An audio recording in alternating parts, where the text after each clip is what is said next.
में लूटपाट के अलावा कोई 2 करोड़ 68 लाख रुपए की धनराशि मैंने जिलाधिकारी प्रतापगढ़ को, अपर मुख्य सचिव नगर विकास को, निदेशक स्थानीय निकाय को और माननीय मुख्यमंत्री जी के कार्यालय को भी उस पत्र को भेजा है। मैं आज लखनऊ जा रहा हूं। मैं शासन स्तर पर भी इस विषय पर बात करूंगा। अध्यक्ष और अधिशासी अधिकारी की मिली भगत है। अध्यक्ष जी ने 45 लाख रुपए में ली है।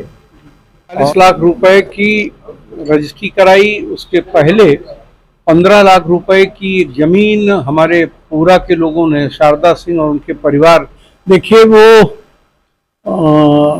हम इन सब चक्करों में तो नहीं रहते हैं, लेकिन ढकवा नगर पंचायत को का सृजन मैंने जिस भाव से कराया था वो भाव पूरा नहीं हुआ।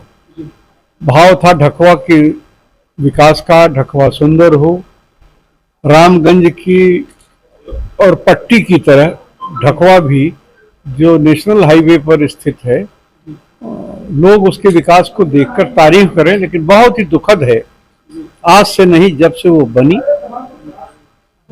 उसमें लूटपाट के अलावा कोई हमें परिणाम नहीं दिखा। 4 दिन पहले ये मालूम हुआ कि 2 करोड़ 68 लाख रुपए की धनराशि भारतीय स्टेट बैंक रामगंज के खाते से केवल 7 मार्च 2026 की तिथि में लगभग 24 भुगतान ऐसे किए गए जो 10 लाख के नीचे था। अगर 2 करोड़ 68 लाख रुपए का कार्य हम करना चाहते तो नियमानुसार 10 लाख के ऊपर के स्वीकृति और कार्य को हम बिना निविदा के नहीं कर सकते थे। किन परिस्थितियों में अधिशासी अधिकारी और अध्यक्ष नगर पंचायत ढकवा ने यह कार्य किया और कौन सा कार्य किया, उस कार्य उस भुगतान के सापेक्ष कब सामग्री प्राप्त हुई, वो सामग्री कहाँ लगी या कहाँ रखी है, इसका कोई विवरण भी नहीं उपलब्ध है। मुझे ये बताया गया कि न तो कोई सामान आया, न तो कोई निविदा आमंत्रित की गई।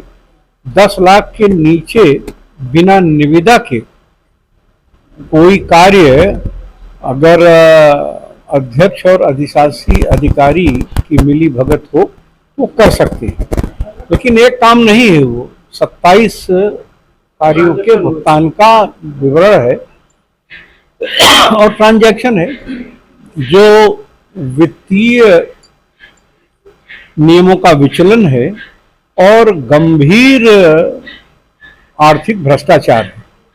मैंने जिलाधिकारी प्रतापगढ़ को, अपर मुख्य सचिव नगर विकास को, निदेशक स्थानीय निकाय को और माननीय मुख्यमंत्री जी के कार्यालय को भी उस पत्र को भेजा है और जिलाधिकारी प्रतापगढ़ ने उसका संज्ञान जरूर लिया होगा। आप लोगों के माध्यम से वो खबरें चल रही हैं और निश्चित रूप से जिलाधिकारी प्रतापगढ़ विधि के अनुरूप उसकी जांच भी कराएंगे और जो भी स्थिति मिलेगी उस पर गुणदोष के आधार पर कार्रवाई भी करेंगे और शासन भी इस पर कार्रवाई करेगा। मैं आज लखनऊ जा रहा हूं। मैं शासन स्तर पर भी इस विषय पर बात करूंगा। जनता के विकास का पैसा जनता की सेवा में लगना चाहिए। मुझे संदेह है कि उस पैसे का दुरुपयोग हुआ है और उसमें कहीं न कहीं अध्यक्ष और अधिशासी अधिकारी की मिली भगत है। मुझे ये भी मालूम हुआ है कि अभी ढकवा में कोई एक संपत्ति भी अध्यक्ष जी ने 45 लाख रुपए में ली है और जिसकी रजिस्ट्री भी 22 को शायद हुई है। मेरे पास डिटेल है उसका, मैं भी आपको देख के बता देता हूँ। 45 लाख रुपए की रजिस्ट्री कराई। उसके पहले 15 लाख रुपए की जमीन हमारे पूरा के लोगों ने, शारदा सिंह और उनके परिवार से एक एग्रीमेंट भी हुआ है। तो हम चाहते हैं कि अध्यक्ष जी, हो सकता है कि उससे ज़्यादा कि उनकी आर्थिक स्थिति हो और उससे ज़्यादा की संपत्ति ले सकते हैं, लेकिन 2 करोड़ 68 लाख के भुगतान के ही दूसरे दिन 45 लाख रुपए की संपत्ति का खरीदा जाना भी मैं मानता हूं कि संदेह के घेरे में है, और आय से अधिक संपत्ति खरीदे जाने का भी एक मामला बनता है। उचित होगा कि पूरे प्रकरण की जांच जिलाधिकारी भी करा ले प्रतापगढ़ के, और जिलाधिकारी संस्तुति कर दें भ्रष्टाचार निवारण संगठन, जो एक पुलिस का संगठन है, उससे भी इसकी जांच हो जाए, जिससे पहले की भी बात और इस घटना की भी जांच अगर उचित ढंग से हो जाए तो जो सही स्थिति होगी सामने आ जाएगी। कल सभासदों द्वारा और क्षेत्रवासियों द्वारा जब अधिशासी अधिकारी से इस बात के लिए जानने का प्रयास किया गया, वो झल्ला गया और उन्होंने कहा इसकी जानकारी मैं सीधा डीएम को दूंगा। तो क्या जनता को यहाँ की जानने का अधिकार नहीं है कि उनके विकास के लिए जो पैसा आया है वो गया?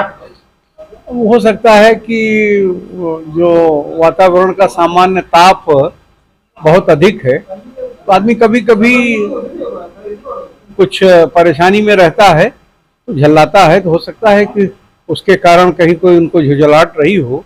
अगर उन्होंने कहा कि जिलाधिकारी को बताना चाहते हैं तो जिलाधिकारी ही जांच करा रहे हैं, तो उनको भी बताना चाहिए और बोर्ड के सदस्यों को भी बताना चाहिए और जनता को भी बताना चाहिए। जनता को उन सभी चीज़ों के बारे में जानने का हक है जो पब्लिक डोमेन में है। तो जो धनराशि खर्च हो गई वो पब्लिक डोमेन में है, उसके एक एक पाई का हिसाब संबंधित जिम्मेदार व्यक्ति को देना पड़ेगा। ये उसका नैतिक कर्तव्य है और संवैधानिक दायित्व भी है।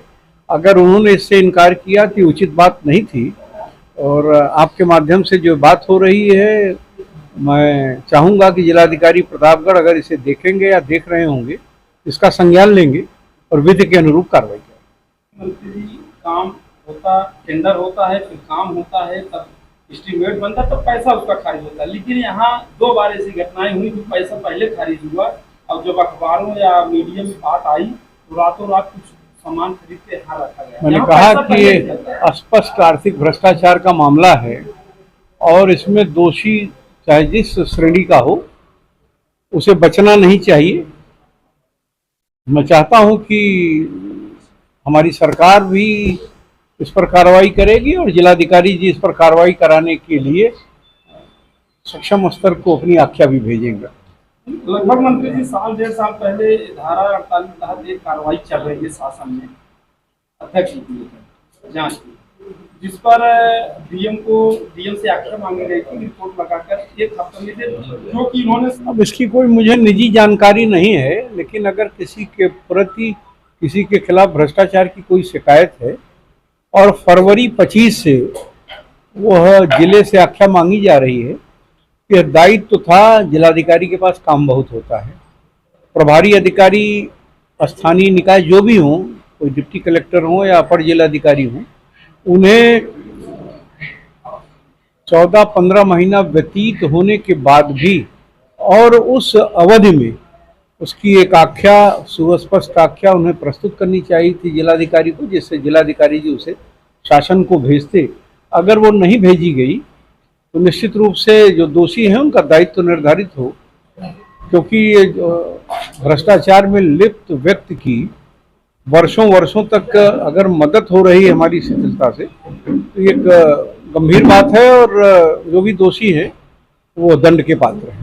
मंत्री जी, क्षेत्र भ्रमण के दौरान हमारे सामने एक बात आई आपके चुनाव के संबंधित, तो उस क्षेत्र भ्रमण में थे, तो उसी दौरान एक लोगों ने कहा कि यहाँ जो भी विकास कार्य हुए हैं ये मंत्री जी के द्वारा ही कराए गए, और यहाँ चाहे पट्टी क्षेत्र में जितने भी विकास कार्य, हमने कहा कि आखिर विकास कार्य मंत्री जी के द्वारा कराए गए तो मंत्री जी चुनाव हारे क्यों?